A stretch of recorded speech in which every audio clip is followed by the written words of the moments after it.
So, there are two techniques in scope validation to make the input go into the output.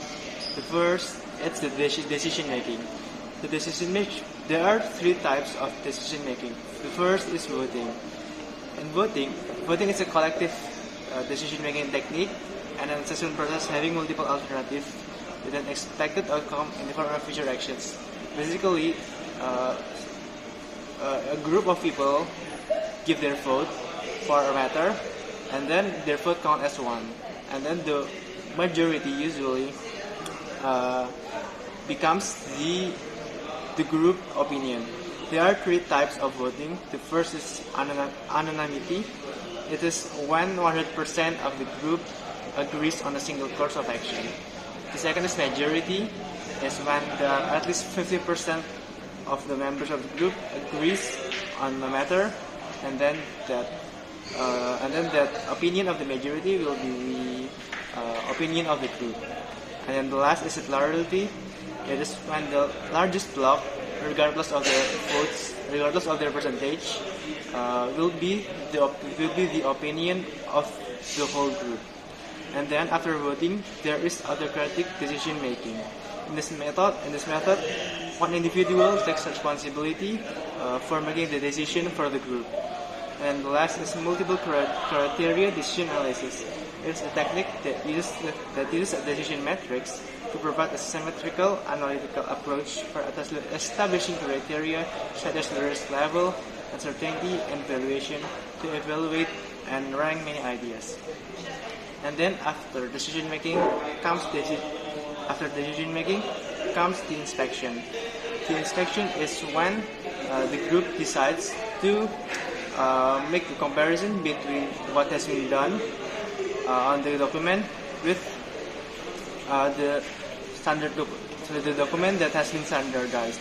Basically, what the inspection do is like peer reviewing or doing reviews to the documents.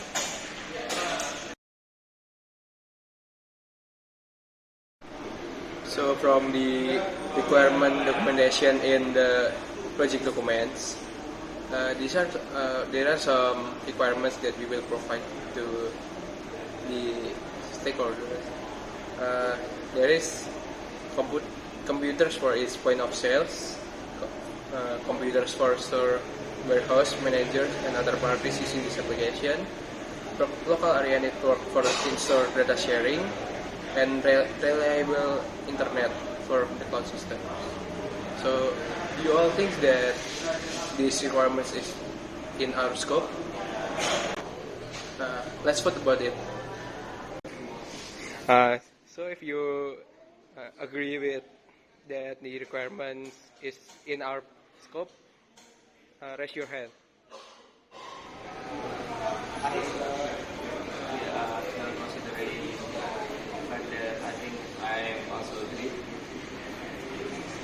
I don't think so.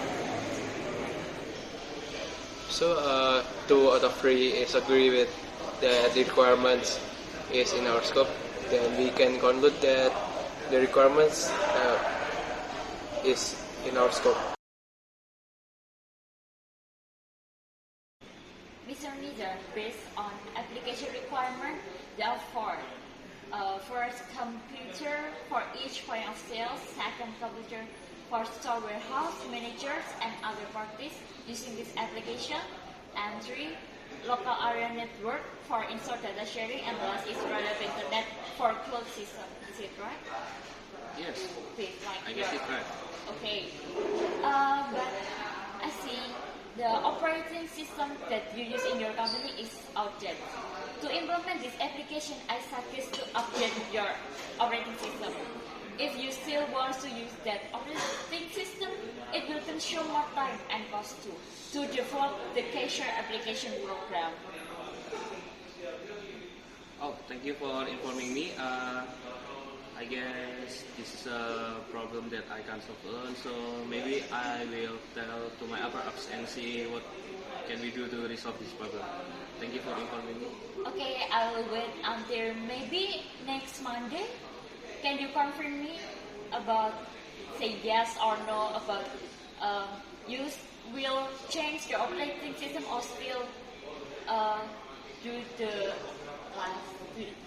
you still use your operating system, or maybe you decide to new Yes, I will follow up to you next Monday. next Monday. Okay, thank you, Mr. Nizar.